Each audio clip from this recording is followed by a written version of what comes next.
नमस्कार मित्रांनो, आज आम्ही गंगोत्रीमध्ये मुक्काम झाला रात्री आमचा. तर आम्ही आता पुढच्या प्रवासासाठी निघालो आहे. तर आमचे मित्र कंपनी सर्वजण आलीत आता फ्रेश होऊन एकदम. आणि रात्री खूप थंडी होती तिथं. रात्री म्हणजे थांबायचा पॉईंट नाही आहे, पण चला सर्वांची इच्छा होती थांबण्यासाठी. पण काय अडचण नाही, सर्व थांबले. आणि रात्री मला थोडासा त्रास झाला कारण ऑक्सिजन लेवल एकदम कमी आहे इथं. आणि ड्रायव्हर मामा सांगत होते सर्वांना इथं रात्री मुक्कामाचा पॉईंट नाही आहे थांबायचा. पण चला काही मित्रांची इच्छा होती बुवा धाममध्ये आपण रेस्ट करू. ठीक आहे, काय प्रॉब्लेम नाही.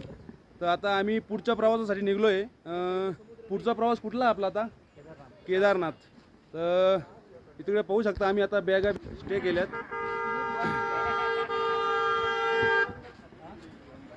हे इकडे आमचे ड्रायव्हर मामा आतमध्ये आहे. चालू आहे त्यांचं आता फिटिंग. आता हे पुढं पाऊस लागतो त्याच्यामुळे व्यवस्थित बॅगा टाकून घेतल्यात. मित्र कंपनी आता यांचं डिसिजन चालू आहे. आता नेमकं रात्री प्रवास किती करायचा आणि कुठे थांबायचं.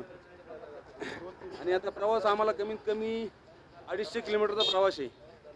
त्याच्यामुळं आता जिथपर्यंत गाडी चालन तिथपर्यंत जाणार. त्याच्यानंतर आम्ही तिथं प्रवास थांबून घेणार, संध्याकाळची नाईट तिथं करणार.